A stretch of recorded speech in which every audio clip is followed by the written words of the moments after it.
মূল কুটিরে ঠাকুর শ্রী রামকৃষ্ণ ও শ্রীযুক্ত কেশব সেন। শ্রী রামকৃষ্ণ কাপ্তেনীর বাটি হয়ে শ্রীযুক্ত কেশব সেনের কমল কুটির নামক বাটিতে এসেছেন। সঙ্গে রাম, মনমোহন, সুরেন্দ্র মাস্টার প্রভৃতি অনেকগুলি ভক্ত। সকলে দ্বিতল হল ঘরে উপবেশন করেছেন। শ্রীযুক্ত প্রতাপ মজুমদার, শ্রীযুক্ত ত্রৈলোক্য প্রভৃতি ব্রাহ্ম ভক্তগণ উপস্থিত আছেন। ঠাকুর শ্রীযুক্ত কেশবকে বড় ভালোবাসেন। যখন বেলঘরের বাগানে স্বশিষ্য তিনি সাধন ভজন করছিলেন, অর্থাৎ 1875 খ্রিস্টাব্দের মাঘোৎসবের পর, কিছুদিনের মধ্যে ঠাকুর একদিন বাগানে গিয়ে তাঁর সহিত দেখা করেছিলেন, সঙ্গে ভাগ্নে হৃদয়রাম।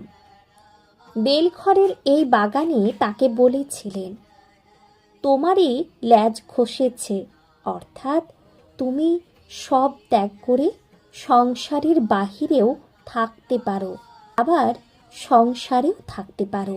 যেমন বেঙাচির ল্যাজ খসলে জলেও থাকতে পারে, আবার ডাঙাতেও থাকতে পারে। পরে দক্ষিণেশ্বরে কমল কুটিরে ব্রাহ্ম সমাজ ইত্যাদি স্থানে অনেকবার ঠাকুর কথাচ্ছলে তাকে উপদেশ দিয়েছিলেন। নানা পথ দিয়ে, নানা ধর্মের ভিতর দিয়ে ঈশ্বর লাভ হতে পারে। মাঝে মাঝে নির্জনে সাধন ভজন করে ভক্তি লাভ করে সংসারে থাকা যায়।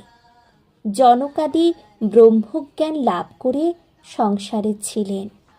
ব্যাকুল হয়ে তাকে ডাকতে হয়, তবে তিনি দেখা দেন। তোমরা যা করো নিরাকার সাধন, সে খুব ভালো। ব্রহ্মজ্ঞান হলে ঠিক বোধ করবে ঈশ্বর সত্য, আর সব অনিত্য। ব্রহ্ম সত্য, জগৎ মিথ্যা। সনাতন হিন্দু ধর্মে সাকার নিরাকার দুই মানে।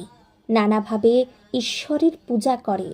শান্ত, দাস্য, সখ্য, বাৎসল্য, মধুর।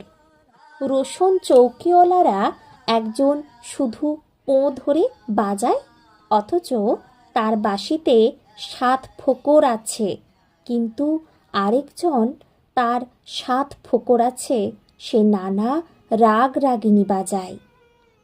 তোমরা সাকার মানো না, তাতে কিছু ক্ষতি নাই, নিরাকারে নিষ্ঠা থাকলেই হলো।